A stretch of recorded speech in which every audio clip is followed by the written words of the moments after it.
Muhammad sallallahu alaihi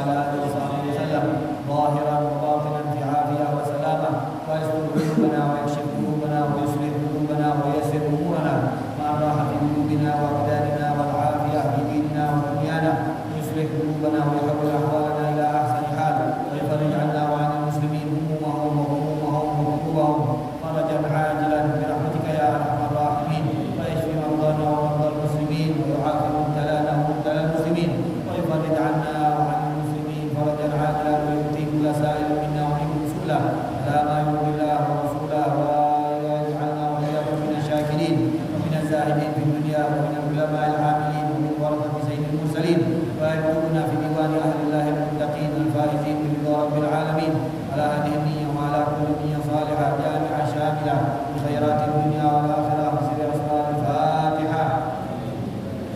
أعوذ بالله من الشيطان الرجيم. بسم الله الرحمن الرحيم. الحمد لله رب العالمين والرحمن الرحيم. إياك نعبد وإياك نستعين اهدنا الصراط المستقيم صراط الذين أنعمت عليهم غير المغضوب عليهم ولا الضالين. بسم الله الرحمن الرحيم. الحمد لله رب العالمين وصلى الله وسلم على سيدنا ومولانا محمد وعلى آله وصحبه أجمعين. قال المصنف الإمام النووي رحمه الله تعالى ونفعنا به وبعلومه وبعلوم سائر الصالحين في الدارين آمين. إلى أن قال فصل. قال الله سبحانه وتعالى إن المسلمين والمسلمات إلى قوله تعالى والذاكرين الله كثيرا والذاكرات أعد الله لهم مغفرة وأجرا عظيما. وروينا في صحيح مسلم عن أبي هريرة رضي الله تعالى عنه أن رسول الله صلى الله عليه وسلم قال سبق المفردون. قالوا وما المفردون يا رسول الله؟ قال الذاكرون الله كثيرا والذاكرات. قلت روى المفردون بتشديد الراء، روي المفردون بتشديد الراء وتخفيفها، والمشهور الذي قاله الجمهور التشديد. قال ابن الأعرابي يقال فرد الرجل إذا تفقه واعتزل الناس وخلا بمراعاة الأمر والنهي. قال الأزهري متحلون من الناس بذكر الله وقيل هم الهدم الذين هلك أقرانهم من الناس ويذكرون الله في كشف المشكل لابن الجوزي. وقال بعضهم استولى عليهم الذكر فأفردوهم عن كل شيء إلا عن الله عز وجل وهم يفردونه بالذكر ولا يضمون إليه سوى الفارق والمفرد والمفرد الثوب الوحش. قال المصنف في شرح مسلم وذكر غير القاضي أنه روي بتخفيف الراء وإسكان الفاء. يقال فرد الرجل وفرد بالتخفيف والتشديد وأفرد انتهى. قال وما المفردون أعلم أن ما يسأل بها عن حقيقة الشيء وعن وصفه وهو هنا من الثاني. واعلم أن هذه الآية الكريمة مما ينبغي أن يهتم بمعرفتها صاحب هذا الكتاب. وقد اختلف في ذلك. فقال الإمام أبو الحسن الواحدي قال ابن عباس رضي الله تعالى عنه اللغات يذكرون الله في أدبار الصلوات وغدوا وعشيا وفي المضاجع وكلما استيقظ من نومه وكلما غدا أو راح من منزله ذكر الله سبحانه وتعالى. قال مجاهد لا يكون من الذاكرين الله كثيرا والذاكرات حتى يذكر الله قائما وقاعدا ومضطجعا. وقال عطاء من صلى الصلوات الخمس بحقوقها وهو داخل في قول الله تعالى والذاكرين الله كثيرا والذاكرات. هذه نقل الواحدي وقد جاء في حديث أبي سعيد الخدري رضي الله تعالى عنه أنه قال قال رسول الله صلى الله عليه وسلم إذا أيقظ الرجل أهله من الليل فصليا أو صلى ركعتين جميعا كتبا في الذاكرين الله كثيرا والذاكرات. هذا حديث مشهور رواه أبو داود والنسائي وابن ماجه في سننهم. وسئل الشيخ الإمام أبو عمرو بن صلاح رحمه الله تعالى عن القدر الذي يصير به من الذاكرين الله كثيرا والذاكرات. قال إذا واظب على الأذكار المأثورة المثبتة صباحا ومساء في الأوقات والأحوال المختلفة ليلا نهارا وهي مبينة في كتاب عمل اليوم والليلة كان من الذاكرين الله كثيرا والذاكرات. والله أعلم. فصل أجمع العلماء على جواز الذكر بالقلب واللسان للمحدث والجنب والحائط والنفساء. الحمد لله والشكر لله. Setelah kemarin kita membahas tentang fadilah zikir dan cara berzikir, diantaranya lisan. Dan kemudian kata Imam An-Nawawi, urutan kedua yang mengambil keafdalan cara berzikir adalah berzikir dengan hati. Dan kemudian Imam Nawawi mengatakan bahwa zikir itu jangan kita artikan dengan arti yang sempit, hanya dengan zikir yang kita ketahui selama ini, yaitu dengan bertasbih, dengan mengucapkan takbir, mengucapkan tahlil. Bukan itu saja kata Imam Nawawi yang namanya zikir. Dia menjelaskan dengan menukil perkataan seorang ulama, Sa'id bin Jubair. Kata beliau, zikir itu semua amal yang kau lakukan karena taat kepada Allah, maka itu adalah zikir. Jadi zikir itu punya arti yang sangat luas. Zikir yang menurut orang kebanyakan tahu yaitu zikir dengan lisan saja. Namun ternyata para ulama mendefinisikan zikir itu dengan definisi yang lebih umum dan definisi yang lebih luas, yaitu melakukan ketaatan kepada Allah Subhanahu wa taala dengan badan kita, dengan lisan kita, dengan hati kita, semua bentuk amal ibadah dalam rangka taat dan tunduk kepada Allah, maka kata ulama itulah yang dinamakan zikir. Kemudian Imam Nawawi juga menukil daripada perkataan Imam Atha Ibnu Rabah, murid daripada sahabat Nabi Abdullah bin Abbas. Karena kita mungkin beranggapan, oh zikir itu berarti ibadah saja. Nah, bagaimana dengan perkumpulan yang sifatnya orang-orang banyak nggak tahu kalau ini ternyata ibadah juga, yaitu majelis ilmu. Orang mengira ibadah itu sholat sunnah, puasa sunnah, sholat wajib, puasa wajib. Ini saja yang dikira oleh orang-orang ibadah atau taat.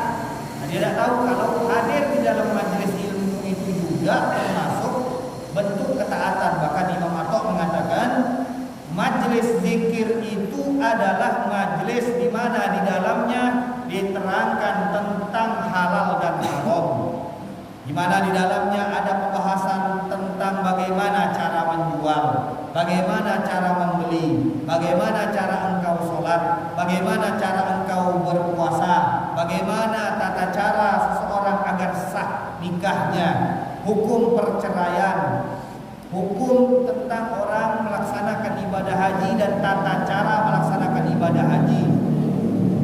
Atau secara singkat dan ringkas bisa kita simpulkan, kajian ilmu fikih yang isinya adalah pengenalan hukum-hukum Allah Subhanahu wa taala, kata Imam Atha bin Abi Rabah, itu merupakan majelis zikir. Ini kan orang banyak nggak tahu. Orang mengira namanya zikir kumpul baca sholawatan, membaca subhanallah, membaca alhamdulillah, atau membaca zikir-zikir lainnya yang sifatnya lisan saja. Dia nggak tahu kalau kumpul menghadiri majelis ilmu, mendengarkan ilmu yang bermanfaat, itu juga kata ulama adalah zikir. Jadi walaupun kita diam hanya mendengar, itu dikategorikan oleh ulama orang yang sedang berzikir kepada Allah Subhanahu wa taala.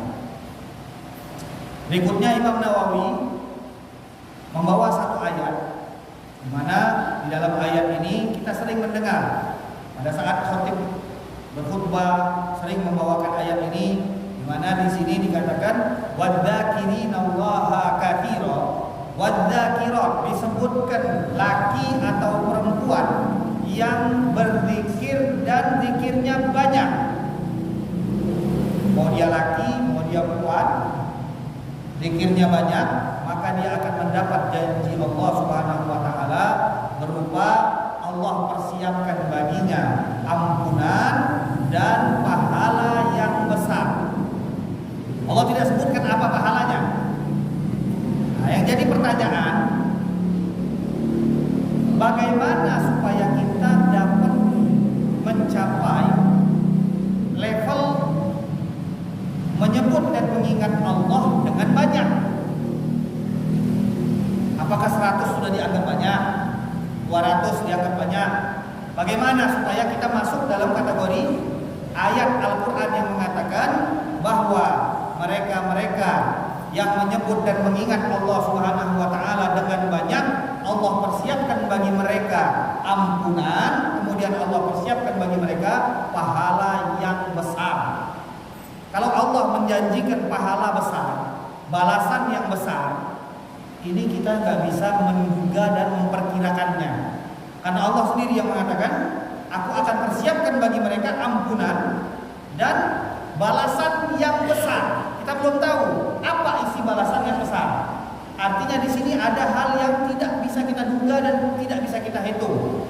Nah, ini janji Allah Subhanahu wa taala. Bayangkan kalau ada seorang dermawan menjanjikan kepadamu hal, dijanjikan saya akan berikan balasan. Kita tahu nih orang dermawan dan kaya. Kira-kira mungkin nggak pemberiannya itu kecil? Nah, ini kalau kita analogikan dengan manusia saja, kalau dia kaya, dikenal dengan kedermawanannya, dia menjanjikan sesuatu, pasti sesuatunya ini besar. Lalu bagaimana dengan Allah Subhanahu wa taala? Zat yang maha kaya, zat yang maha dermawan. Kalau Allah Subhanahu wa taala sudah menjanjikan kita dengan sesuatu, maka pasti hal tersebut besar. Kalau seandainya Allah hanya mengatakan aku akan balas tanpa menyebutkan balasannya besar atau kecil, pastilah balasannya itu pasti besar. Lalu bagaimana kalau Allah menyatakan dengan jelas balasannya besar, ajrun azima, kata Allah balasannya besar. Maka di sini ulama kemudian menjelaskan kepada kita siapa-siapa yang dimaksudkan dengan orang yang mengingat Allah dengan banyak ini, siapa saja. Kemudian Imam Nawawi setelah membawakan ayat itu, beliau kuatkan dengan satu hadis, di mana hadis ini diriwayatkan oleh Imam Muslim Ibnul Hajjaj dari sahabat Nabi Abu Hurairah radhiyallahu taala anhu, bahwa Rasulullah sallallahu alaihi wasallam bersabda, sabaqal mufarridun, kata baginda Nabi, telah melewati kalian, mengungguli kalian. Siapa? Al-mufarridun. Lalu sahabat-sahabat bertanya, siapa mufarridun yang kau maksudkan ya Rasulullah? Sehingga mereka dapat mengungguli kami ini, siapa yang kau maksudkan dengan mufarridun?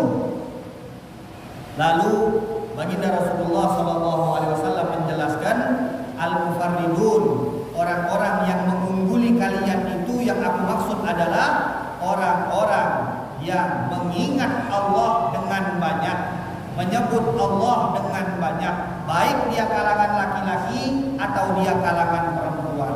Nah, ini yang pertama, ayat Al-Quran menjelaskan tentang bahwa orang yang banyak berzikir itu fadilahnya besar. Kemudian dijelaskan lagi dengan hadis bahwa mereka mengungguli orang yang sangat banyak sekali dengan berzikir kepada Allah secara banyak. Lalu kata Imam Nawawi,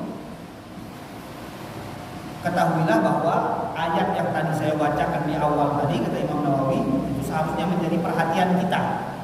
Menjadi perhatian kita, terutama kata beliau, saya akan membahasnya lebih rinci lagi mengenai siapa yang dimaksud dengan orang yang berzikir dengan banyak. Lalu pertama beliau menukil, karena kata beliau orang yang berzikir dengan banyak ini para ulama berbeda pendapat. Beliau mulai menyebutkan tafsir dari Abdullah bin Abbas.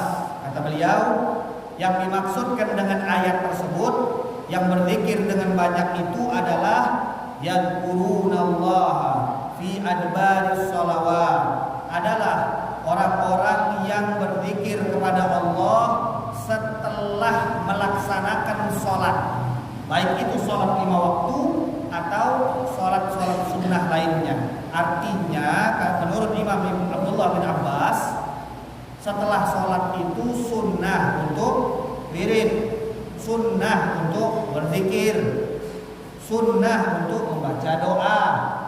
Ini Abdullah bin Abbas yang mengatakan, wa huduwan wa asyiyan. Kata beliau, tidak cukup di situ saja.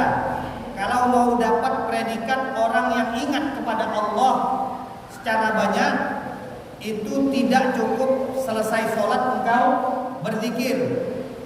Kata beliau, di pagi hari engkau berzikir, di sore hari engkau berzikir, wa fil madhaji, begitu juga pada saat engkau hendak tidur sudah berbaring engkau pun berzikir. Wa kullama istayqadha min naumihi, dan setiap dia bangun dari tidurnya dia berzikir. Wa kullama ghada aw raha bin manzilihi, dan begitu juga setiap dia keluar rumahnya di pagi hari dan dia keluar rumahnya di sore hari, dia pun mengingat Allah dan berzikir kepada Allah. Dan dengan inilah kata Abdullah bin Abbas, engkau baru mendapatkan predikat berzikir yang banyak. Di ayat yang tadi kita sebutkan di awal, hadis yang kita sebutkan setelah ayat tersebut mengenai fadilah berzikir dan janji Allah yang sangat besar bagi orang yang berzikir, tapi yang dimaksud adalah berzikir dengan banyak. Dan bagaimana berzikir dengan banyak itu? Menurut pendapat ulama yang pertama, yaitu Abdullah bin Abbas, beliau mengatakan untuk mendapatkan predikat zikir dengan banyak ini, engkau harus berzikir setiap selesai sholat 5 waktu atau sholat lainnya. Kedua, di pagi hari engkau harus berzikir dan di sore hari pun engkau harus berzikir. Ketiga, pada saat engkau berbaring ingin tidur engkau pun harus berzikir. Dan kemudian pada saat engkau bangun dari tidurmu engkau pun harus berzikir. Dan pada saat engkau keluar rumah atau engkau pulang dari luar untuk menuju rumah engkau pun harus berzikir. Jadi di sini untuk mendapatkan predikat berzikir dengan banyak menurut Abdullah bin Abbas ini harus kita lakukan. Mari kita lihat pendapat ulama yang lainnya. Imam Mujahid yang juga merupakan salah satu tokoh ahli tafsir. Imam Mujahid mengatakan, la yakunu minad dzakirina Allaha katsira wadz-dzakirat hatta yadhkurallaha qa'iman wa qa'idan wa muttaji'a. Kata Imam Mujahid, seseorang tidak bisa mendapatkan predikat mengingat dan berzikir kepada Allah dengan banyak kecuali dia berzikir kepada Allah dalam keadaan berdirinya, dalam keadaan duduknya, dan dalam keadaan berbaringnya. Kalau dia sudah berzikir dalam 3 keadaan ini, berarti dia mendapatkan predikat berzikir kepada Allah dengan banyak. Ini menurut Imam Mujahid. Lebih ketat yang mana kira-kira? Yang pertama apa yang kedua? Hah? Yang pertama. Yakin?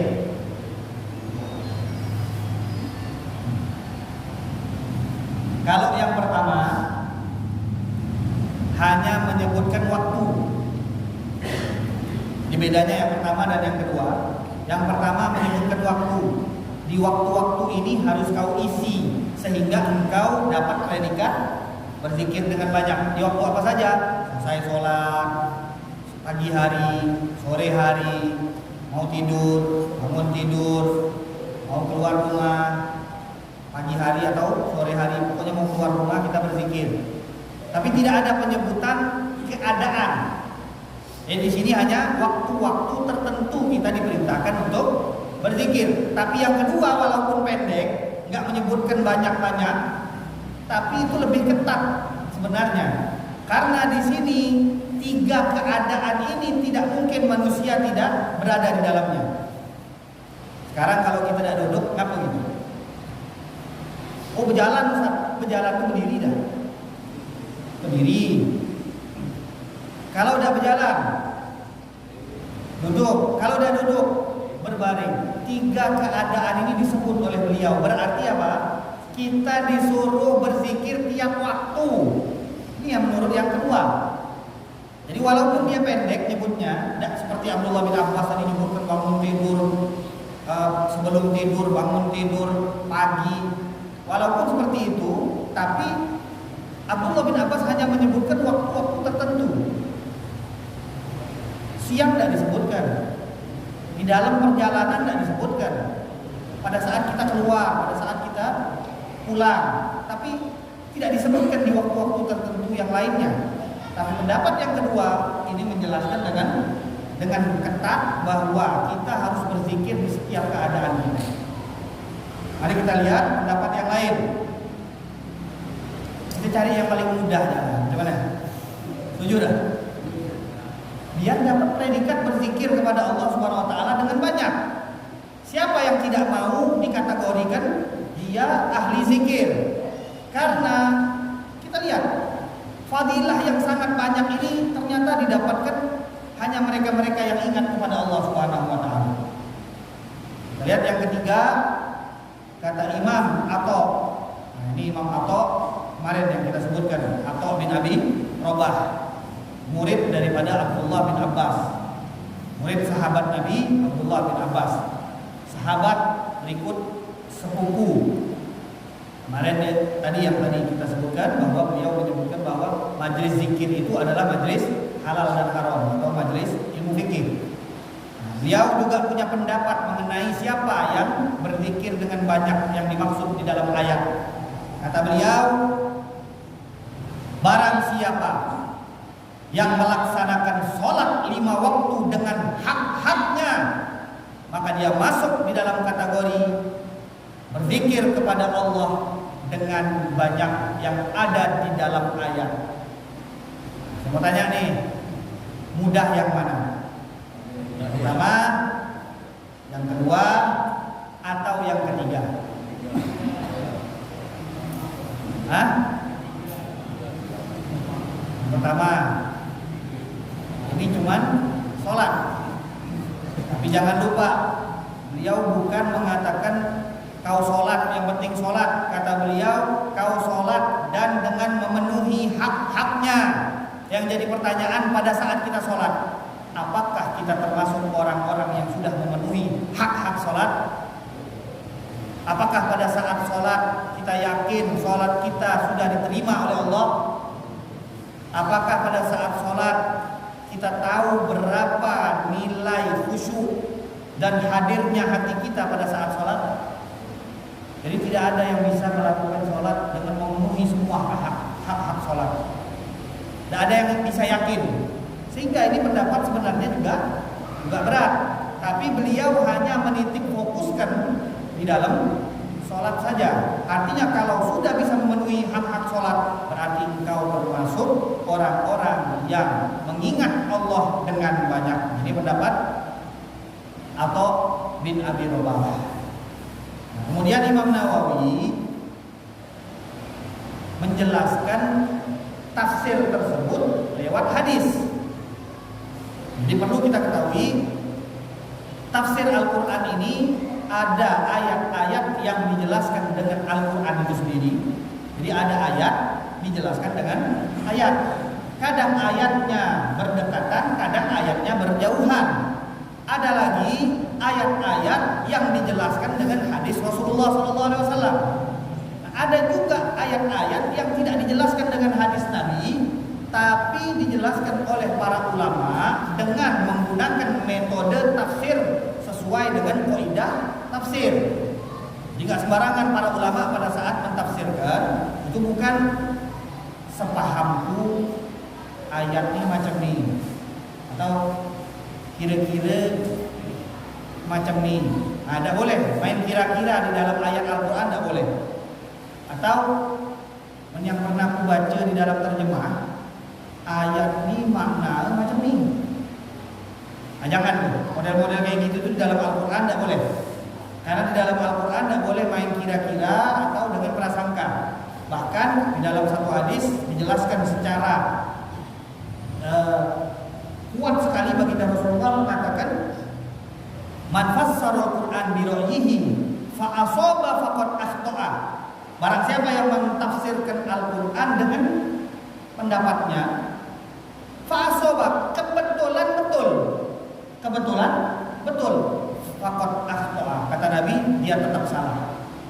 Bayangkan, orang yang mentafsirkan Al-Qur'an dengan prasangka, dengan pendapat, dengan usulan, itu tetap salah walaupun kebetulan betul, tetap salah, tetap dosa, tetap haram. Lalu sesuai dengan tadi yang kita sampaikan bahwa kadang-kadang tafsir ayat ini seperti yang sudah dijelaskan oleh para ulama, Abdullah bin Abbas, atau bin Abi Robah, Imam Al-Mujahid. Kemudian ada hadis yang menjelaskan tentang ayat laki-laki yang berzikir dengan banyak, perempuan yang berzikir dengan banyak itu maksudnya siapa? Kata baginda Rasulullah SAW, kalau seorang laki-laki membangunkan istrinya di malam hari, ini pikiranlah kemana-mana nih, membangunkan suami di malam hari, wah ini pasti negatif nih. Fasolla ya, kemudian mereka berdua sholat, ternyata ngajak sholat. Ini bukan ngajak, ada banyak yang belum sampai 16 tahun. Jadi bukan mengajak untuk bergaul, mengajak sholat. Tapi saat kalau nyambil dulu habis itu baru sholat, itu kan berarti tetap sholat, ya nggak? Nyambil dulu habis itu biar sholat itu semangat bisa. Boleh tak? Boleh tak? Kenapa tidak boleh? Suami istri. Bahkan di dalam satu hadis, untuk hubungan tersebut karena dia halal, Nabi kemudian mengatakan kepada sahabat, karena sahabat menganggap, ya Rasulullah, bagaimana orang bergaul dengan istrinya dijadikan bergaul itu enak, kata sahabat. Bagaimana itu kok bisa jadi dapat pahala? Kata Nabi, bukankah pada saat seseorang bergaul dengan seseorang tapi di luar pernikahan, bukankah itu jadi dosa? Zina itu kan dosa. Kenapa dosa? Karena di luar nikah. Begitu pula pada saat seseorang bergaul dengan istrinya di dalam satu pernikahan, bergaul dengan istrinya, dia pun akan mendapatkan pahala. Jadi pahala itu. Nah sekarang kita ini bukan cerita tuh, itu cuma iklan. Ceritanya di sini adalah seorang laki-laki, suami lebih tepatnya, membangunkan istrinya di malam hari. Kemudian mereka sholat bersama. Au sholla, nah di sini ada atau. Ketika ada au, ada atau. Kalau sebelum ada atau ini kita teruskan, maka kita tidak bisa menebak berapa sholat yang harus dilakukan sehingga kita mendapatkan fadilah. Jadi berapa banyak kita nak sholat sama bini tadi habis bangun supaya dapat predikat berzikir kepada Allah dengan banyak. Karena hadis ini menjelaskan siapa yang dapat fadilah berzikir dengan banyak.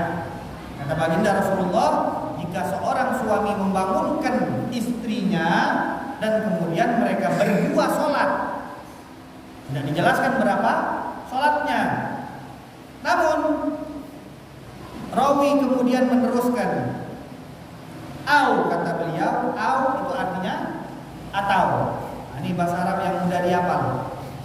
Atau bahasa Arabnya, wah, langsung kan? Langsung hafal.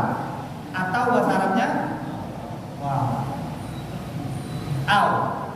Sholat rakaatain, dia sholat 2 rakaat. Jadi tadi dia sholat berdua, tidak tahu berapa rakaat.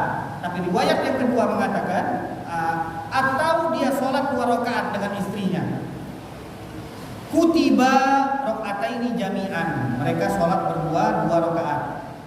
Kutiba, maka kedua-duanya, suami dan si istri, dicatat sebagai orang yang ingat Allah dengan banyak. Masuk dalam kategori ayat di mana Allah berjanji akan memberikan ampunan kepada kedua-duanya, memberikan balasan yang besar yang kita belum tahu apa itu isi balasannya. Dan yang pasti balasan tersebut pasti akan sempurna dan sangat kita harapkan. Jadi di sini menurut hadis ini, kalau mau mendapatkan predikat berzikir kepada Allah dengan banyak, ngikut pendapat Abdullah bin Abbas tadi, Di pasar tidak sempat berzikir, sambil begawe mungkin tidak sempat berzikir, keluar rumah tidak sempat berzikir, keluar masuk rumah juga mungkin tidak sempat berzikir. Apalagi mau ikut pendapat Imam Mujahid, berdiri berzikir, duduk berzikir, baring berzikir, suruh berzikir tiap waktu, mungkin tidak ada yang sempat. Yang satunya lagi melaksanakan sholat dengan hak-haknya. Kita masih belum tahu. Kita sholat tetap sholat, tapi kita masih belum tahu apakah kita termasuk orang yang memenuhi hak-hak sholat. Maka yang paling enak sebenarnya yang terakhir. Kita bangunkan istri kita dan kemudian ajak sholat bersama walaupun hanya 2 rakaat. Lalu kalau kami sholatnya lebih macam mana Ustaz? Di hadis berapa rakaat? Kalau kami sholatnya lebih, dapat apa Ustaz? Ya, tentu mereka akan mendapatkan yang lebih. Kalau biniku belum bangun, dia lah bangun dulu. Nah, di sini kan tidak aiqadha. Berarti siapa yang membangunkan? Yang laki yang membangunkan.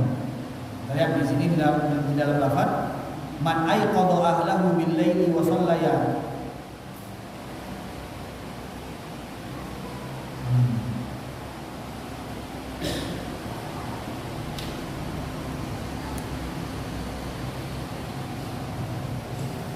Kalau melihat dari hadis ini, memang untuk mendapatkan fadilah ini, laki nak bangun dulu. Sare kita mengikut ini. Kita nak bangun dulu. Kita yang membangunkan orang. Kemudian kita ajak sholat 2 rakaat. Paling tidak 2 rakaat. Habis itu nak tidur lagi tidur lah. Nah, tapi yang tidak boleh itu dia qiyamul lail bangun, sembahyang subuh lempus. Jadi dia qiyamul lail, sholat tahajud 2 rakaat, sholat witir 3 rakaat. Kalau ditanya orang ini tidak salah-salah dia jawab. Qiyamul lail, terus katanya, kamu yang subuh gimana? Jam 8, jam 9, kapan terbangun lah? Ini berarti termasuk orang-orang yang lalai, melakukan yang baik, meninggalkan yang lebih baik. Ini sempat ada kejadian di zaman Umar bin Khattab. Ada seorang laki-laki, dia dilihat oleh Umar tiap hari sholat subuh berjamaah ada terus. Tahu-tahu dapat berapa lama sudah jarang sholat subuh berjamaah. Ditanya oleh Sayyidina Umar bin Khattab kepada ibunya, kemana anakmu si Fulan bin Fulan? Biasanya hadir dalam sholat subuh berjamaah. Melihat sudah berapa minggu ini tidak pernah lagi muncul di masjid. Oh maaf Sayyidina Umar, dia sekarang lagi fokus dengan ibadah. Dia sholat malamnya sampai beratus-ratus, sehingga pada saat sebelum subuh dia ketiduran, kecapean. Ibunya ini membanggakan anaknya nih. Kata Sayyidina Umar, dia sholat subuh berjamaah lebih afdol daripada dia sholat qiyamul lail beratus-ratus rakaat dan meninggalkan sholat subuh. Sholat qiyamul lail walaupun beratus-ratus rakaat itu statusnya tetap sholat sunnah, tidak sebanding dengan sholat wajib. Makanya para ulama mengatakan kalau ada orang yang mau sholat sunnah dan menambahkan sholat sunnahnya hingga ratusan, perhatikan dulu bagaimana sholat wajibmu, sudah sempurna apa belum. Kalau sudah sempurna, baru tambah sholat-sholat yang lain. Begitu juga kalau kita punya qadha, jangan dulu sholat sunnah. Mengapa? Ada tuntutan untuk menyelesaikan sholat-sholat qadha. Lalu bagaimana Ustaz? Saya tidak sholat sunnah. Sholat wajib itu lebih besar pahalanya daripada sholat sunnah. Sayang kalau tidak diqadha. Dan juga selain sayang kalau tidak diqadha, sholat sunnahmu itu bisa tidak sah kalau kau mendahulukan sunnah daripada yang wajib. Ini perlu diperhatikan. Kalau kita mau melakukan sholat sunnah, sedangkan ada tuntutan sholat wajib, maka lebih baik kita undurkan dulu. Sholat qada dulu diutamakan, karena sholat qada ini statusnya wajib.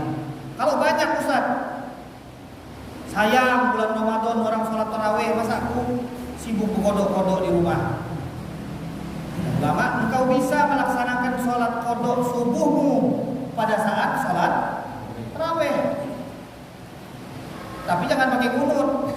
Tahulah orang samping tuh, engkau pakai kunut tengah-tengah i'tidal, tidak usah pakai kunut.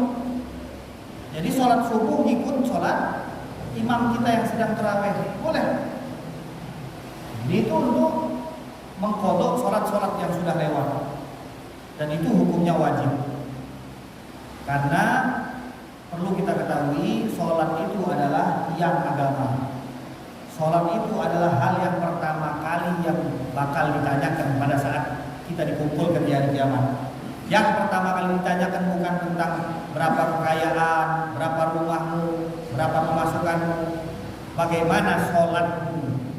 Ini yang pertama kali ditanyakan. Jadi di sini kembali kepada pembahasan di mana Imam An-Nawawi mengatakan bahwa ada hadis yang menjelaskan tentang makna ayat siapa yang dikategorikan berzikir dengan banyak. Dalam hadis ini, cukup kau bangunkan keluargamu untuk sholat 2 rakaat bersama, maka engkau berdua sudah dicatat termasuk orang yang berzikir kepada Allah dengan banyak. Lalu Imam An-Nawawi rahimahullahu taala mengatakan, Imam Abu Amr ibnu Shalah ditanyakan tentang berapa banyak, bagaimana seseorang bisa mencapai derajat berzikir kepada Allah dengan banyak. Imam Ibnu Shalah ini merupakan guru Imam An-Nawawi. Jadi Imam Ibnu Shalah ini merupakan guru Imam An-Nawawi. Imam Nawawi seperti yang sudah sering kita ceritakan merupakan sosok ulama yang terkenal dan orang yang memiliki akhlak dan adab terhadap guru-gurunya. Sehingga Imam Nawawi ini kalau kita lihat lebih alim dari guru-gurunya, tapi akhlak dan adabnya selalu beliau kedepankan. Lebih alim dari gurunya, bayangkan, lebih alim dari guru-gurunya.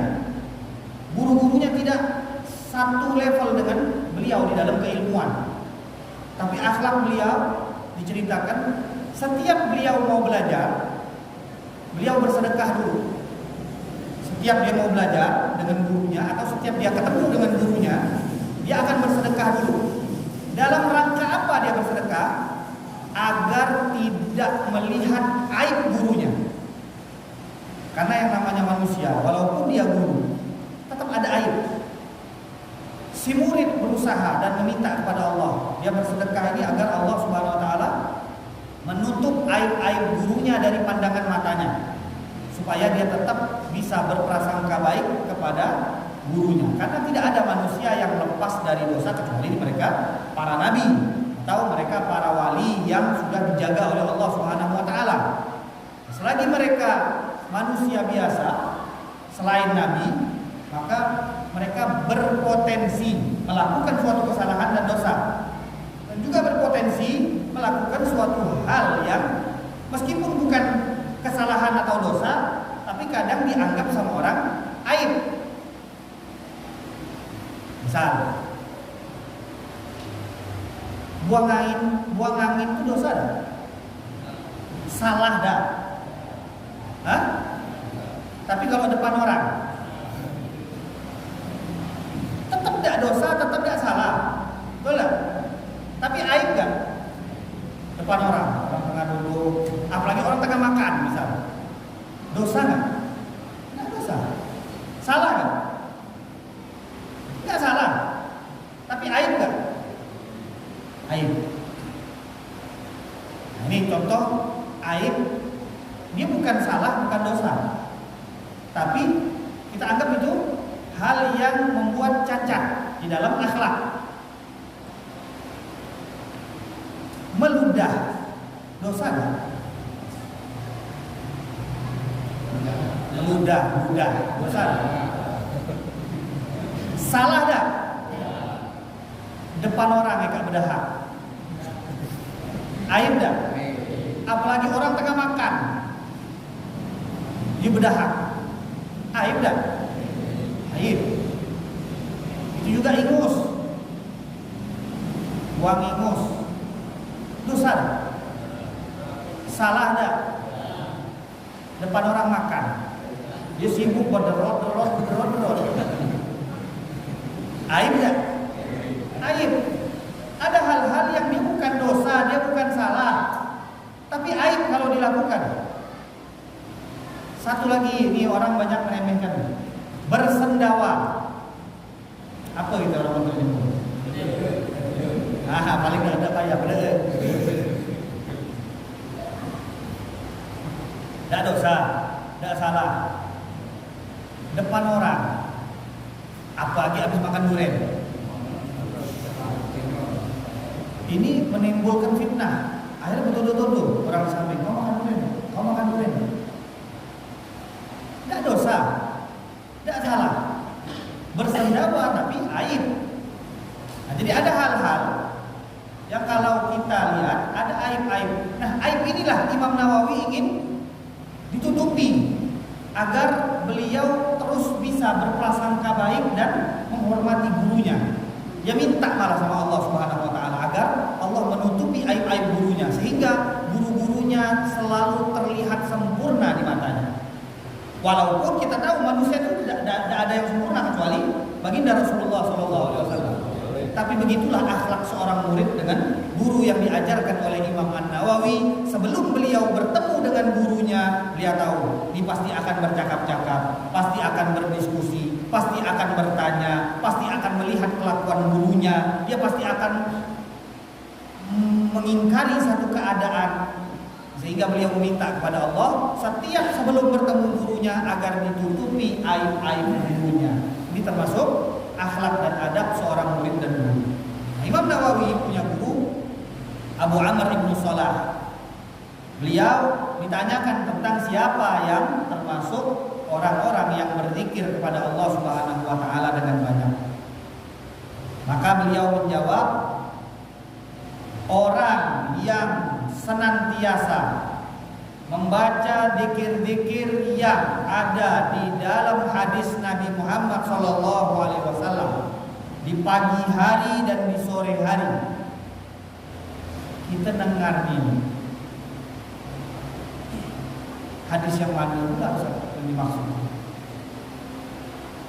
Kata Imam Ibnu Salah, zikir-zikir yang dibaca di pagi hari dan di sore hari, dan itu berasal dari hadis Nabi. Hadis yang mana yang dimaksud ini? Bertanya lagi gitu. Hadis yang mana pula ini Ustaz?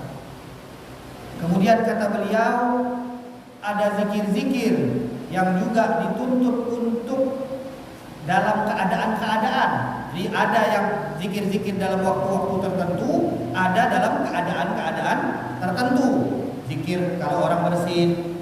Nah ini kita banyak nanti akan dibahas bersin segala macam. Pokoknya di dalam kitab zikir ini mencakup zikir yang berkenaan dengan waktu-waktu tertentu dan zikir yang berkenaan dengan keadaan-keadaan tertentu. Saya bocorkan sedikit, ada zikir yang mungkin kita tidak masa aja baca. Munammilah, kesemutan kalau kita nyebut kan? Tahu tak kesemutan? Ada zikir. Ada zikir orang kesemutan. Dan itu nanti kita akan lewat di zikir ini. Jadi ada keadaan-keadaan tertentu dan juga waktu-waktu tertentu. Dan untuk bersin saya kira bersin itu sudah umum. Orang muslim kalau bersin jangan habis bersin diam. Bersin ucapkan alhamdulillah, itu sudah bukan rahasia lagi, sudah umum. Jadi kita tidak baca kitab ini pun bersin itu ucapkan alhamdulillah. Makanya dikatakan bersin itu dari Allah Subhanahu wa taala. bersin itu dari Allah Subhanahu wa taala. Berarti itu satu nikmat yang Allah berikan kepada kita. Setiap bersin ingatkan alhamdulillah. Kalau dia tidak mengucapkan alhamdulillah, yang ada di samping-samping sunnah untuk mengingatkan. Ingatkannya dengan cara sebut aja langsung alhamdulillah. Biar dia mengucap alhamdulillah.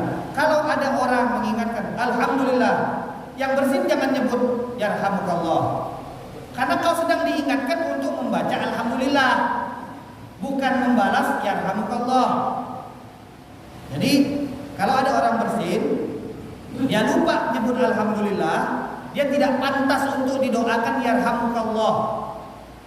Karena doa yarhamukallah itu disunnahkan kalau seseorang bersin mengucapkan alhamdulillah. Kalau dia tidak mengucapkan alhamdulillah, tidak disunnahkan untuk menjawab dengan yarhamukallah. Tapi kita disunnahkan untuk mengingatkan dengan menyebut alhamdulillah. Nah, ini orang bersin salah paham.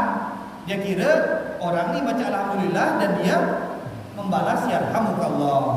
Padahal dia sedang diingatkan. Kalau dia bersin, orang mengingatkan alhamdulillah, seharusnya dia mengucapkan cepat-cepat alhamdulillah. Dan pada saat dia mengucapkan alhamdulillah, yang mengingatkan alhamdulillah baru nyebut yarhamukallah, dan dibalas lagi yahdikumullah wa yuslih balakum. Yahdikumullah wa yuslih balakum. Ini baru bersin. Banyak dari kita yang tidak mengamalkannya. Bersin dia tidak mengucapkan alhamdulillah. Yang di samping-samping pun tidak tahu pada saat disebut alhamdulillah tidak membalas yarhamukallah. Padahal ini sudah umum sekali. Nah, ini contoh saja. Jadi dalam keadaan tertentu, dalam waktu tertentu kita disunnahkan membaca hal-hal, dan itu kata Imam Ibnu Salah harus dibaca sehingga kita bisa dicatatkan sebagai orang yang berzikir kepada Allah dengan banyak. Jadi menurut Imam Ibnu Salah, memang kalau mau berzikir banyak itu yang mengumpulkan antara perkataan Abdullah bin Abbas dan perkataan Imam Mujahid. Imam Abdullah bin Abbas menjelaskan waktu-waktu, Imam Mujahid menjelaskan keadaan-keadaan tertentu. Kata Imam Ibnu Salah, guru Imam Nawawi, kalau engkau mau dicatat sebagai orang yang berzikir kepada Allah dengan banyak, maka berzikirlah kepada Allah dalam waktu-waktu yang sudah ditentukan oleh Nabi, dan berzikirlah kepada Allah dalam keadaan-keadaan yang sudah ditentukan oleh Nabi Muhammad sallallahu alaihi wasallam. Wallahu taala alam bishawab. Mengenai pertanyaan kita kemarin kita sudah menjelaskan tentang air yang najis kejatuhan binatang yang tidak ada darah pada saat dipotong, seperti semut, kecoa, cicak, jengking, binatang-binatang yang tidak ada darah. Kalau jatuh ke dalam air dengan sendirinya, maka hukum airnya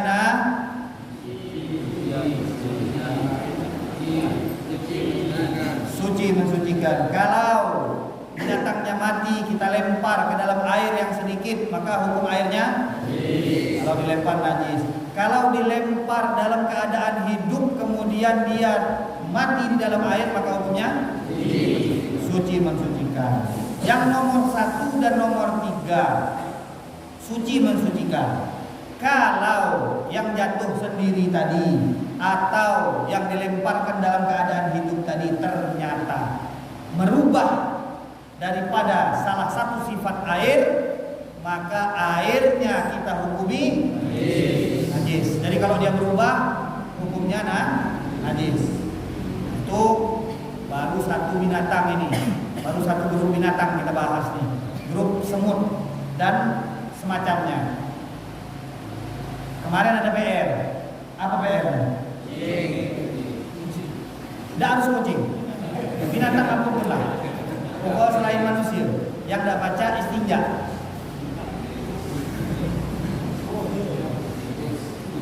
Kita sudah tahu mereka tidak istinja, otomatis kotoran di dalam kemaluan mereka, di luar kemaluan mereka itu masih ada.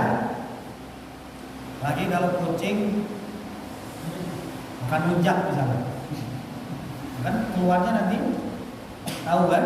Nah, itu kan pasti tidak bersih, atau binatang yang lain.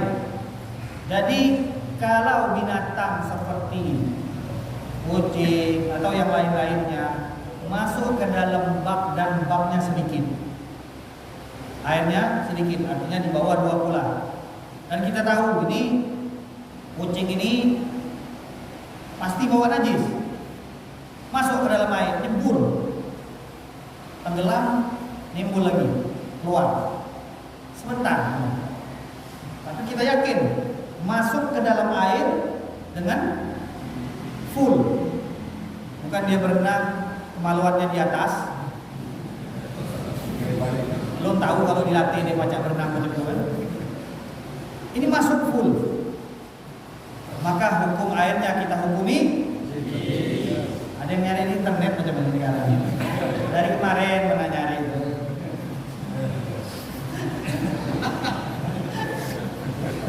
Jadi hukumnya, oh masih ada perbedaan. Tegak-tegas, najis apa suci? Yang najis ada. Jadi hukumnya suci. Itu binatang tadi karena sulit untuk membuat satu peraturan, kita tulis tidak ngerti, kita tegah dia ulang lagi. Macam mana solusi itu? Sudah, anggap suci. Itu solusi. Anggap suci. Yang buat solusi bukan kita, ulama. Dan alasan mereka karena sulit untuk menjaga air dari mereka ini, dari binatang-binatang ini. Kucing mungkin kata kita, pacak Ustaz, kucing pacak diajar, ngerti dia. Kucing pacak kawajar, tekos pacak kawajar. Nah, belum lagi ayam misalkan, apalagi kalau tempatnya terbuka. Ini banyak binatang-binatang, bukan hanya kucing. Walhasil kata ulama, selain manusia, kalau dia nyebur dan kita tahu sudah pasti ini membawa najis, sisa-sisa dari dia tidak istinja, maka sisa yang ada di dalam kemaluannya itu tidak dihitung oleh para ulama. Tahu-tahu di dalam air dia mengeluarkan kotoran, lain kesan, lain kesan.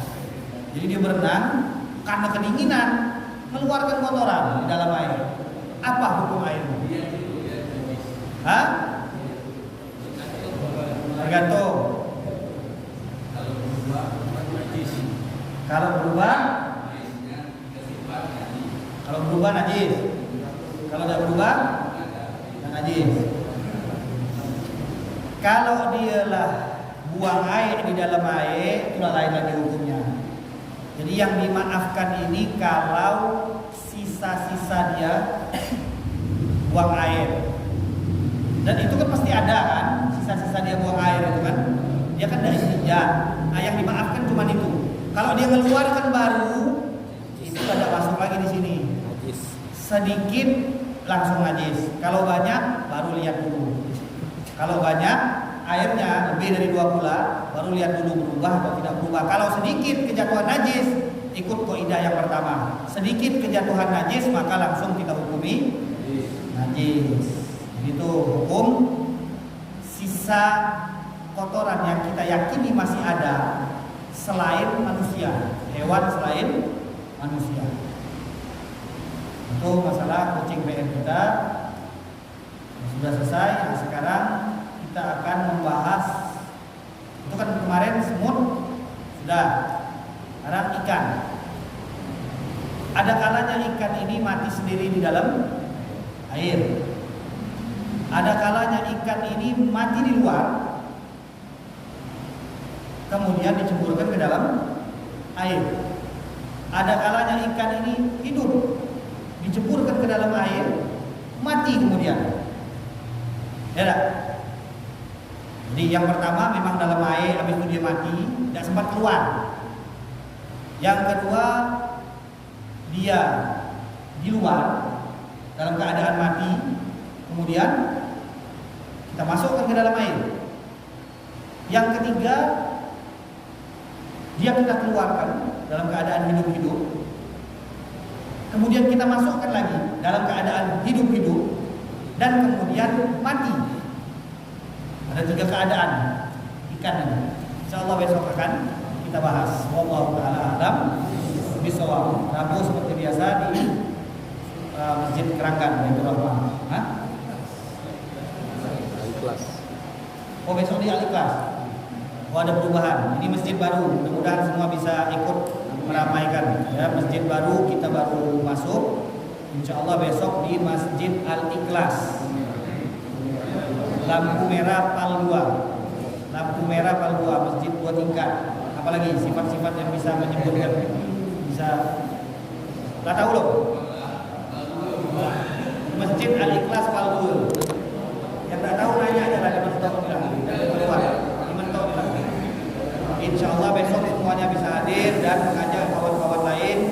Wallahu taala alam bisawab. Ya Rabbana ta'arafna bi annana ta'arafna wa annana asrafna wa asrafna fatub alaina tawbah tafsil li kulli tawbah wasur lana awrabi wa amin rawati waghfir li walidina rabbi wa mauludina wal ali wal ikhwani wasairil ilahi wa kulli mahabba akhiratin asaba wal muslimina ajma amin ya rabbi asma qablan wa judan manna la bi'tisari minna bil mustafa rasuli nahwa bi kulli su'in sallallahu